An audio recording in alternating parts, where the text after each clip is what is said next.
அனைவருக்குமே வணக்கம். சற்று முன் கிடைத்திருக்கக்கூடிய ஒரு மிக மிக முக்கியமான செய்தி ஒன்று வெளியாகியுள்ளது.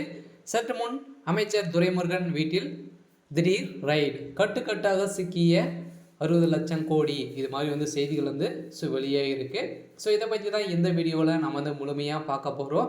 ஸோ இப்போ பார்த்தீங்கன்னா அமலாக்கத்துறை பார்த்தீங்கன்னா அதிரடியாக களத்தில் இறங்கி ஸோ மணல் குவாரிகள் பார்த்தீங்கன்னா அதிரடியாக அரசுக்கு சொன்னதை விட பார்த்தீங்கன்னா அளவுக்கு அதிகமாக மணல் அள்ளப்பட்ட விவகாரத்தில் பார்த்தீங்கன்னா இப்போ திமுக சார்ந்த நிர்வாகிகள் சிக்கிய சம்பவம் தான். இப்போ அமைச்சர் துரைமுருகன் அவருடைய மணல் குவாரிகள் ரைடுகள் நடத்தி இப்போ அமைச்சர் துரைமுருகன் சம்மந்தப்பட்ட அனைத்து வீடுகளிலும் நிறுவனங்களிலும் ரைடுகள் இப்போ பார்த்தீங்கன்னா 2 நாட்களாகவே ரைடுகள் நடந்து வரும் நிலையில் தான் இப்போ வசமாக சிக்கிய அவருடைய வீட்டில் பார்த்தீங்கன்னா எக்கச்சக்கமான பணங்கள் கட்டுக்கட்டாக சிக்கிய சம்பவம் தான். ஸோ அமலாக்கத்துறையே பெரும் அதிர்ச்சி அளிக்கக்கூடிய சம்பவங்களாக தான் அவருடைய வீட்டில் நடந்திருக்கு. ஸோ இதை பற்றி தான் இந்த வீடியோவில் நம்ம முழுமையாக பார்க்க போகிறோம். ஸோ அதுக்கு முன்னாடி நம்ம சேனலுக்கு இப்போ தான் நீங்கள் முதல் முறையாக வந்திருக்கீங்க அப்படின்னா மறக்காமல் நம்மளுடைய சேனல் சப்ஸ்கிரைப் பண்ணி சப்போர்ட் பண்ணுங்கள்.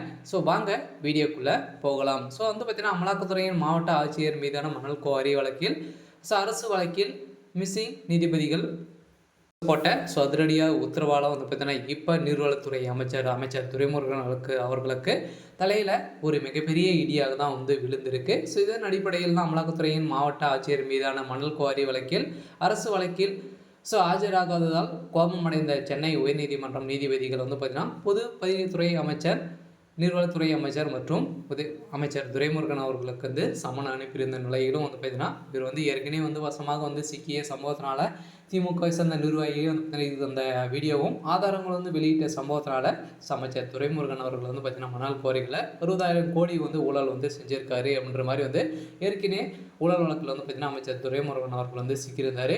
ஸோ இதை தொடர்ந்து இப்போ பார்த்தீங்கன்னா திமுகவை சேர்ந்த அமைச்சர்களும் நிர்வாகிகளும் சிக்கியிருக்காங்க. இதன் அடிப்படையில் தான் தமிழ்நாட்டில் உள்ள மணல் குவாரிகளில் அரசு நிர்ணயித்த அளவை விட கூடுதலாக மணல் அள்ளி விற்பனை செய்வதாகவும் மணல் ஒப்பந்த குவாரிகளில் வந்த வருமானத்தை சட்டவிரோதமான பரிமாற்றம் செய்வதாகவும் கூறி சில மாதங்களுக்கு முன்பு அமலாக்கத்துறையினர் பல்வேறு இடங்களில் சோதனை நடத்தி அந்த தொடர்ச்சியாக 10 மாவட்ட ஆட்சியர், நீர்வளத்துறை முதன்மை பொறியாளர் முத்தையா, ஓய்வு பெற்ற பொதுப்பணித்துறை பொறியாளர் திலகம் ஆகியோரை விசாரணைக்கு ஆஜராகும்படி சென்னை உயர்நீதிமன்றம் பார்த்தீங்கன்னா அதிரடியாக உத்தரவிட்டு இருந்தது.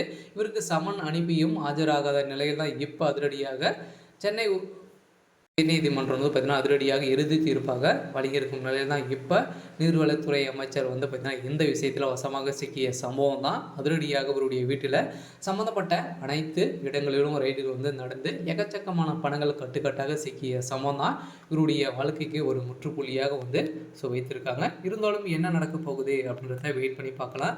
இது மாதிரி செய்திகளை தெரிஞ்சுக்கணும் அப்படின்னா மறக்காமல் நம்மளுடைய சேனல் சப்ஸ்கிரைப் பண்ணி சப்போர்ட் பண்ணுங்கள். தேங்க்யூ.